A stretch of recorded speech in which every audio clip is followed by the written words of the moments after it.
இந்த வீடியோ பாக்குறதுக்கு முன்னாடி பார்ட் 1 and 2 பார்க்காதவங்க பார்த்துட்டு வந்துருங்க. வாங்க வீடியோக்குள்ள போலாம். அந்த வீட்டை தொடர்ந்து ஆராய்ந்ததுல அந்த காரோட இன்ஜின் கட்டுறதுக்காக பயன்படுத்தப்படுற பிளாக் அண்ட் டைட்டில் இருந்ததை கண்டுபிடிக்கிறாங்க. இதை யாரும் பயன்படுத்தி தான் அவருடைய காரை ஸ்டார்ட் ஆகாத அளவுக்கு பண்ணியிருக்கிறதா தெரிஞ்சுக்கிறாங்க. அந்த வீட்டுல நெருப்பு இயற்கையா பத்திக்கிறேன்னு சொல்றதுக்கு வலு சேர்க்கும் விதமா நெருப்பு பத்திக்கிறதுக்கு அரை மணி நேரத்துக்கு முன்னாடி கரெக்டா 12 மணிக்கு ஒரு அண்ணன் கால் வந்ததாகவும், அது மட்டும் இல்லாம அவனுடைய கூரையில ஏதோ விழுந்தது மாதிரி டம்மோட சத்தம் கேட்டதாகவும் ஜெனி தெரிவிக்கிறாங்க. அவங்க வீட்டை நல்லா சோதனைஞ்சு பார்த்ததுல அந்த ரப்பர் மாதிரி ஒரு பொருள் இருக்கிறத பாக்குறாங்க. அது பைனாப்பிள் பாம்போட பகுதியிலும் கண்டுபிடிக்கிறாங்க. இது மூலியமா இங்க யாரோ வேணும்தான் நெருப்ப பத்த வச்சிருக்கதை உறுதி செய்யறாங்க.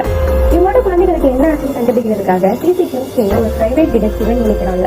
அவர் கொஞ்சம் தூரம் தள்ளி இருக்கிற ஒரு ஹோட்டல் விசாரிச்சதுல அந்த குழந்தைகள் அங்க வந்ததாகவும், அவங்க கூட மேலும் 2 ஆணும் பெண்ணும் கூட இருந்ததாகவும் தெரிவித்தாரு. இது மூலயமா அவங்க குழந்தைகள் யாரும் கடத்திட்டு போயிருக்காங்கிறத உறுதிப்படுத்துறாங்க. இந்த சம்பவம் நடந்து 30 வருஷம் ஆகியும் எங்களுடைய குழந்தைங்க பத்தி எந்த தகவலும் கிடைக்காதனால 1975 அவங்களோட நினைவா ஒரு மெமோரியல் கட்டுறாங்க. அந்த மெமோரியல்ல இன்னும் எங்களுடைய குழந்தைகள் எங்கேயும் வாழ்ந்துட்டு தான் இருக்காங்க. உங்களுக்கு அவங்களை பத்தி தெரிஞ்சா தயவு செஞ்சு தகவல் குழந்தைங்க கண்டுபிடிப்பாங்க.